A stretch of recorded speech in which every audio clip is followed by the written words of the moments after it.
I'm just like you, simple, ordinary. I'm neither a Messiah, nor a prophet, nor an avatar. I'm merely a human being. The only slight difference is, you're asleep and I am awake. You may call me an awakened human being. For specific reasons, I strongly reject the roles of Messiah, prophet, or divine incarnation. To me, the very idea that someone can save others is an insult.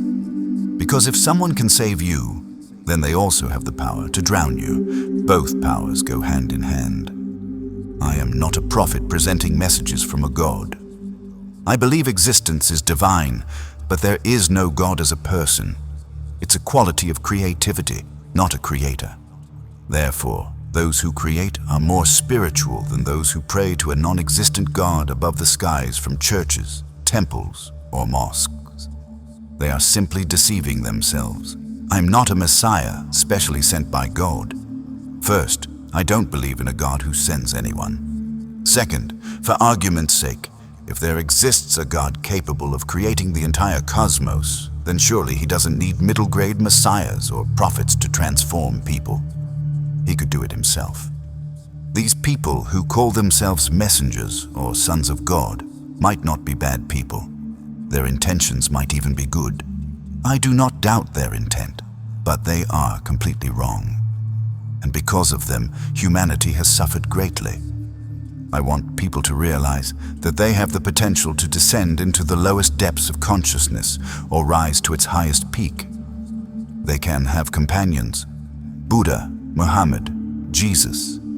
They should be understood as great friends. Their advice may be priceless, but the moment they become leaders, when Jesus becomes the shepherd and his followers become sheep, it becomes unspeakably inhuman.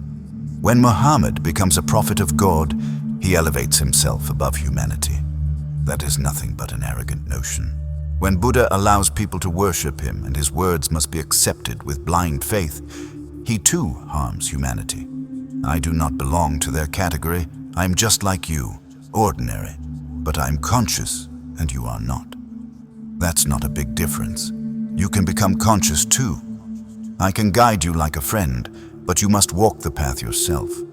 I cannot take you to heaven because there is no such place.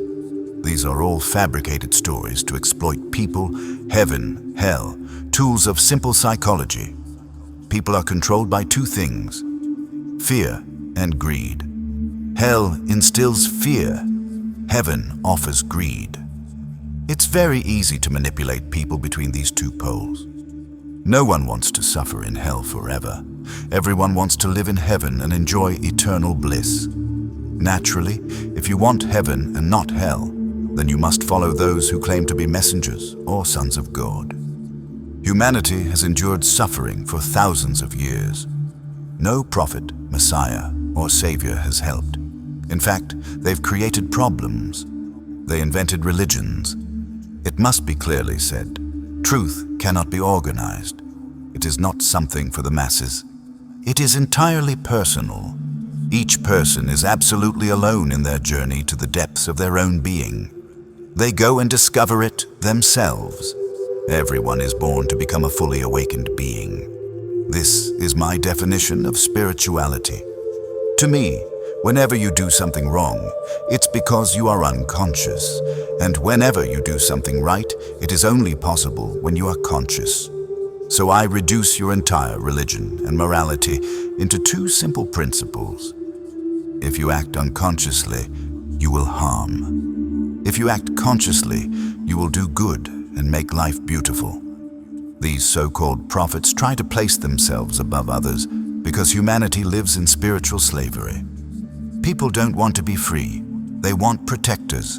They want a prophet to bring a message from God. They are not willing to take the pilgrimage themselves. They're happy that someone else does it for them.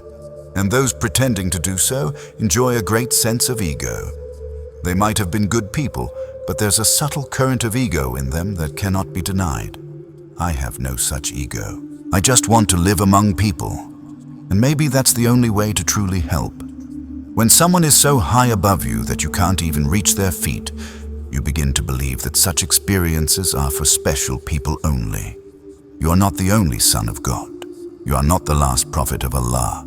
You are not a divine incarnation, but this distance gives them a tremendous advantage. What can you do? You're crawling on the ground. There's a vast distance. It would take a lifetime to reach them. It feels reasonable, and meanwhile, they enjoy a special status that even kings cannot attain. The future of spirituality lies in people with no ego, who create no distance. Those who destroy all distance and become simple and ordinary, just like everyone else. Then I can hold your hand in mine, and if I know the path, we can walk it hand in hand. And finally, remember, you won't owe me anything. Rather, I'll owe you for letting me hold your hand. Because I'm so overflowing with my experience, my bliss, my truth, that I wanted to share it. And by sharing, it only grows. The more you share your inner experience, the more you will discover it. It is an inexhaustible source.